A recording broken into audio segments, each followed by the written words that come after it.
The northern sugar industry has had its fair share of challenges, ranging from loss of preferential prices, volatile market dynamics, and the impacts of climate change on cane supply, among others.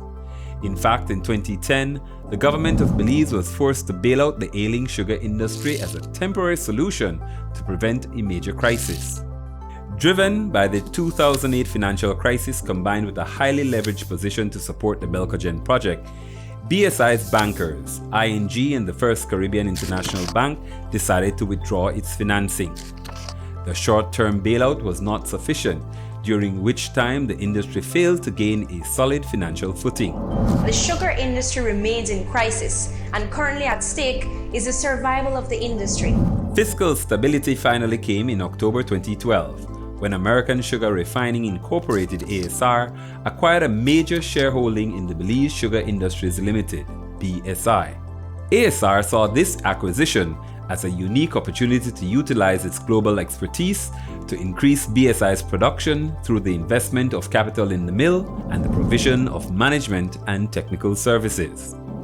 However, that did not completely signal a reset for the industry, as challenges from the pre-ASR BSI remained, including the factory cane farmer tension, which led to an impasse over payment for bagasse for the 2013-2014 and 2014-2015 crops.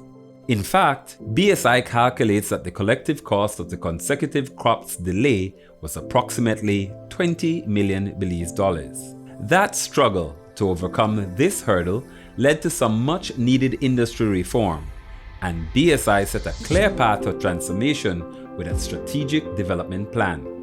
The strategy laid out objectives for all stakeholders to undertake on the road to transformation and sustainability well into the future. Despite patchy levels of support among stakeholders and major changes in the EU market structure that eliminated preferential pricing for Belizean sugar, today BSI remains committed to grow the industry pie with major investments undertaken under challenging economic circumstances. Since 2012, BSI has invested close to 190 million Belize dollars to expand mill throughput, improve efficiencies at the mill and power plant, increase production of value-added sugar, modernize raw sugar logistics operations, and improve environmental systems. These investments have resulted in improved cane preparation and throughput, increased recovery of sugars from 78.7% to 84.1%, reduced downtime from 20% to 10%, which resulted in decreasing crop length by 10 days, and improved reliability. These investments have meant that from 2014 to 2019, BSI has ground an average of 1,266,032 metric tons of cane, producing an average of 140,115 metric tons of sugar. Farmers have benefited directly by being able to put an additional 2.01 million metric tons of cane through the mill over this period. Following regulatory changes to the European Union (EU) sugar market in 2017, which eliminated preferential pricing for raw sugar, BSI elected to invest 64 million Belize dollars to transform the mill from a predominantly raw to food-grade direct consumption DC sugar facility. Direct consumption sugar is value-added and attracts a higher price than raw sugar. In the past two crops, cane farmers have benefited through the commercial agreement that shares the improved value of direct consumption sugar with farmers. In 2020, farmers earned Belize $3.27 more per ton of cane than would have been the case if this direct consumption sugar had been sold as raw sugar. In 2021, the direct benefit for direct consumption sugar was Belize $3.61. This additional benefit comes to farmers after shipping costs and a manufacturing allowance is deducted. In other words, had BSI not made that investment, farmers would have earned an annual average of Belize $3.44 less per ton of cane without the direct consumption sugar transformation over the last 2 years. Next crop, BSI expects to continue increasing volumes of direct consumption sugar, leading to greater benefits to farmers. Additionally, this year, BSI decided to invest $30 million to move our bulk raw export operations from the offshore point at Anchorage near Belize City to the newly dredged port at Big Creek, Stanquik. The investment will enable BSI to significantly increase loading rate from 700 to 5,000 tons per day. This will save money on freight and demurrage charges, resulting in savings of approximately $1.4 to $2.5 million to cane farmers. As a good steward of the environment, BSI has embarked on two major environmental projects to reduce the temperature of water re-entering the New River and to reduce emissions from Belcogen. These investments of $20 million are focused on improving the environment and will not generate a return for the company. The water cooling station and Phase 1 of the air emission project will be in place for the 2021-2022 crop. When Phase 2 of the air emission is completed in the 2022 off-crop, we anticipate cleaner emissions and a more reliable grinding rate.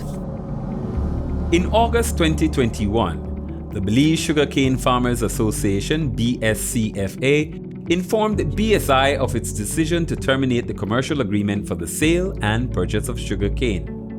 On 28 October 2021, BSI and the BSCFA held a without prejudice discussion regarding the commercial agreement.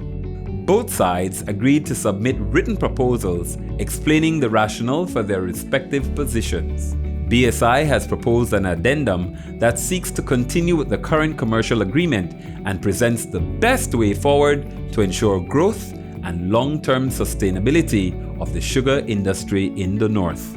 BSI's 5 proposed changes are not fundamental and will take nothing away from farmers, but are necessary to reflect the transition of our move of bulk raw sugar export and molasses operations to the port of Big Creek. On the contrary, BSI has highlighted that the transition to Big Creek is projected to result in cost savings for farmers from $1.4 to $2.5 million annually, as reflected by the 2021 crop figures, which had significant increases in stevedore and ocean freight costs. The main benefit from this transition to the port of Big Creek is lower ocean freight costs, by reducing the loading time from an average of 43 days to 6 days. BSI has also decommissioned the use of the wet concrete, and despite longer distance and significant investment to build facilities to ship molasses from Big Creek, BSI is not proposing any changes to the cost structure for export handling at the terminal. BSCFA, on the other hand, terminated the commercial agreement at the close of the 2021 crop and has stated that they want a full renegotiation to increase payment for bagasse and renegotiate the formula for determining the price for sugarcane. The BSCFA in its submission has indicated it is not prepared to accept nor negotiate 4 of 5 amendments proposed by BSI. It is unclear whether this decision was made with the full consultation of its directors and membership. The BSCFA proposed changes are so extensive that their impact would make BSI economically unviable. This would disrupt the industry at a time when it can least afford any interruptions, given the challenges of climate change, COVID-19, and global commodity market factors. BSI recognizes the benefits to a long-term commercial agreement which bring about increase in business certainty and confidence. Farmers and mill can make long-term plans without the risk of disruptions and setbacks, which the industry can do without. Business confidence increases opportunities for more investment. BSI sees a bright future for the northern sugar industry, and its investments clearly demonstrate the company's long-term commitment to growing the pie for all stakeholders while increasing the sustainability of the industry.